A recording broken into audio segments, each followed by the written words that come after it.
Imagine falling in love so hopeless, so one-sided, that the only thing you can do about it is watch. Not touch, not speak, just watch, from a distance, forever. Now imagine that feeling had a face. It would look exactly like this. At first you see nothing but an eye.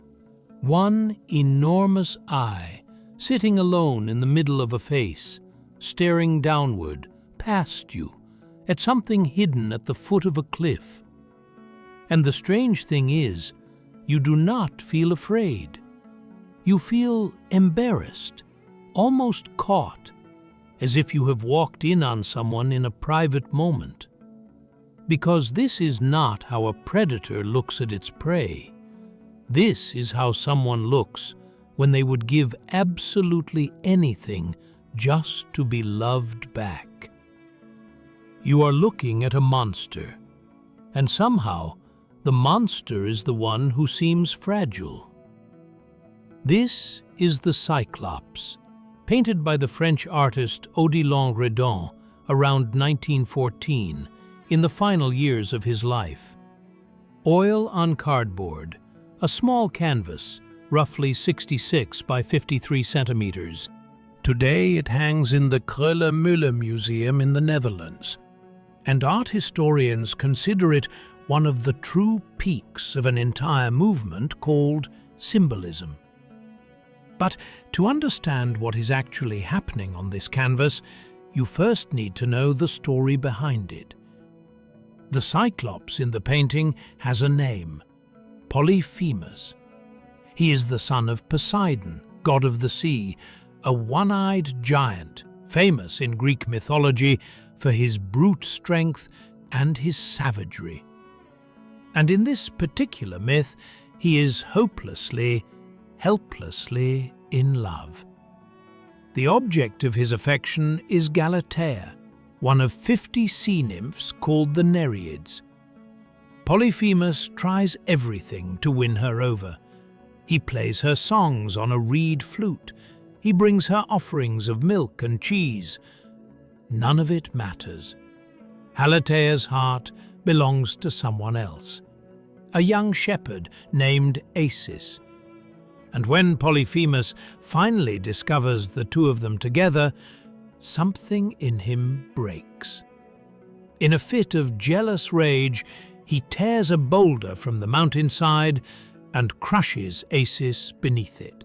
That is the myth, a story about love that is never returned, about how strength and ugliness can curdle into isolation and then into violence. And for centuries, almost every painter who tackled this scene painted Polyphemus the same way, as the villain, or worse, as a leering voyeur spying on a naked woman.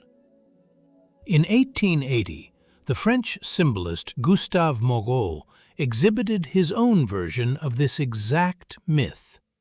His Polyphemus is barely a giant at all. He looks almost human, an imposing, watchful figure looming over Galatea's lush, inviting nakedness. Menacing, in control.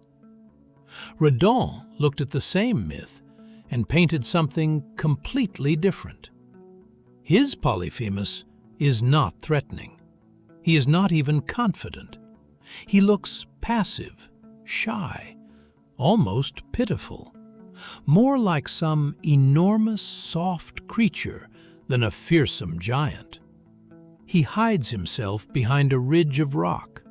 And notice, he is not hiding to plan an attack. He is hiding because he is too timid to let her see him. He is ashamed of his own feelings. He is not stalking her. He is guarding her, holding one gentle, unwavering eye over the sleeping girl below. And there she is, down among the grass and greenery, Galatea, asleep, completely unaware of the enormous, aching emotion suspended right above her. Redon did not choose to paint the murder. He did not choose the jealous explosion of violence. He chose the one quiet moment before all of that, the instant Polyphemus first lays eyes on her, the instant a monster falls in love.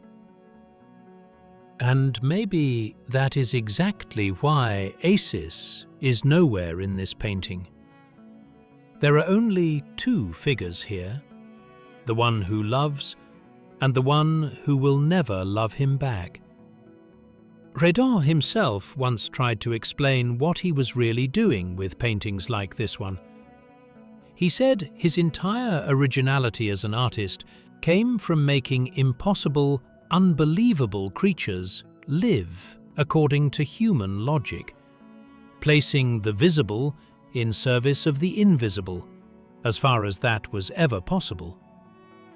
And Polyphemus is exactly that kind of creature, an impossible monster that feels unmistakably like a person. Now go back to that eye, because the eye is not a detail in this painting. The eye is the entire painting. Redon made it enormous on purpose. Across his whole career, he returned again and again to this same motif, an eye that seems to exist on its own, watching independently, almost as its own living creature. For Redon, the eye was never just an organ of sight. It was a stand-in for the human soul itself, for that strange, unreachable inner world every person carries and almost nobody ever shows. And this is what that eye does to you as a viewer. It speaks about two things at once: watching and wanting. Polyphemus is looking, and in that single gaze you can read his entire longing.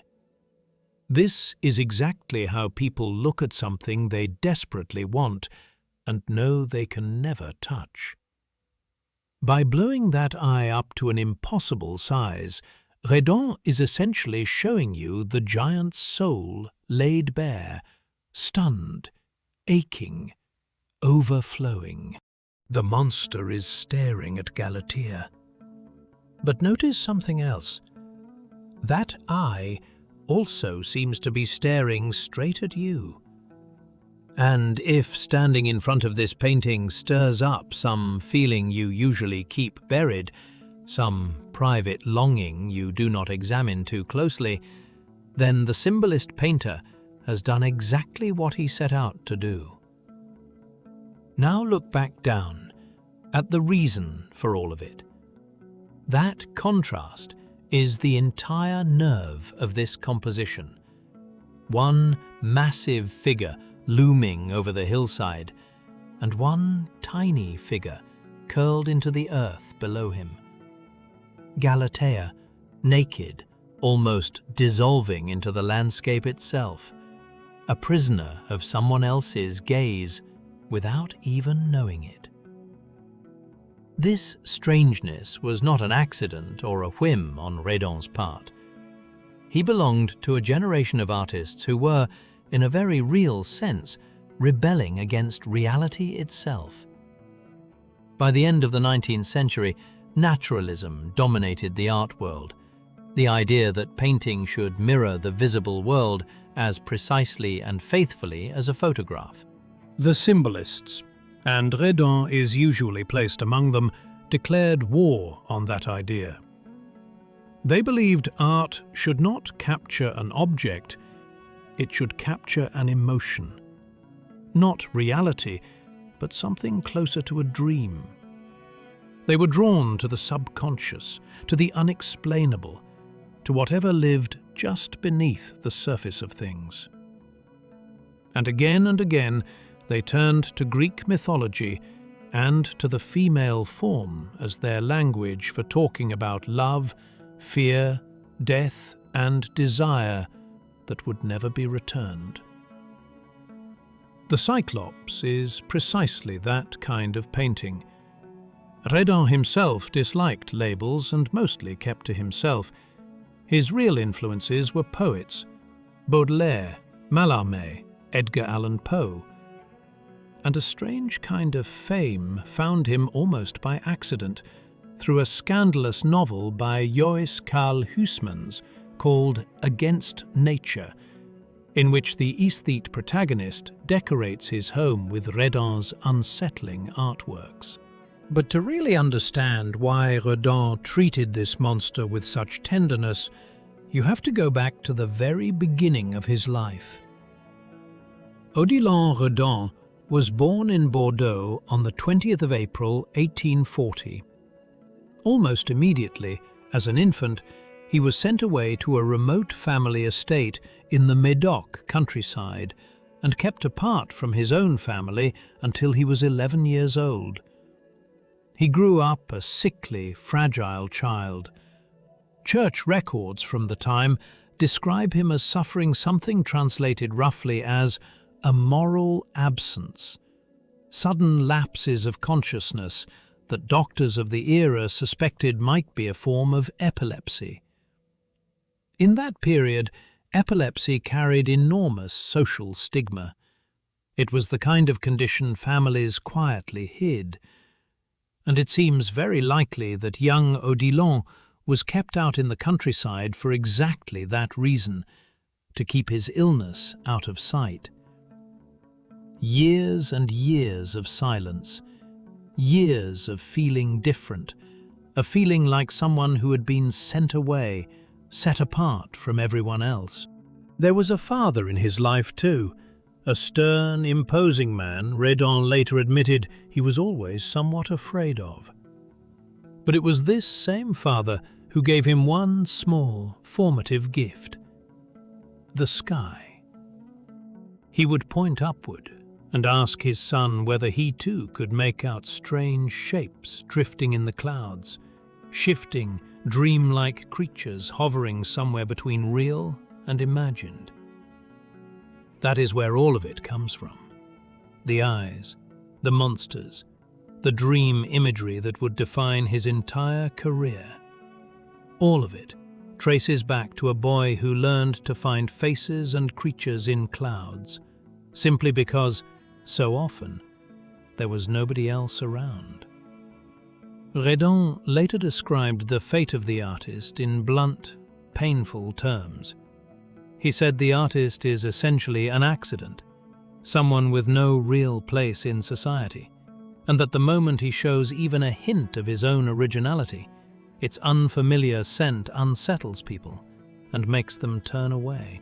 He believed that inevitable, almost tragic loneliness was simply the price an artist had to pay. And who better than a man who had known that exact loneliness his entire life to recognize it hiding inside a one-eyed monster? For most of his career, Redon worked almost entirely in black. Dozens upon dozens of charcoal drawings and lithographs which he called his noirs, his blacks. They were populated by monsters, spirits, and floating eyes, images that feel pulled straight out of a bad dream, born, in his own words, from a habitual state of melancholy. Those dark works were what brought him fame for decades. It was only near the turn of the century that he suddenly turned toward color, as though, as his contemporaries described it, he was reaching for the light, almost reaching for paradise itself. Late in life, he would remark with a kind of quiet sadness, wondering aloud where his blacks had gone. The Cyclops was painted by that later, brighter hand, a monster born out of darkness, finally rendered in the colors of paradise. So what is actually in front of us here? Not a scary myth retold, not a tidy lesson in Greek mythology. It might be one of the most honest confessions art has ever managed to produce. We tend to judge everything by appearance. The giant is enormous and ugly, so he must be the villain. The nymph is beautiful and defenseless, so she must be the victim. Redon quietly overturns all of that. He shows us that inside this monster beats something painfully, unmistakably human. The simple, desperate wish to be seen and to be loved. So the real question is not what Polyphemus feels staring down at Galatea from behind that rock. The real question is what you feel staring into that eye.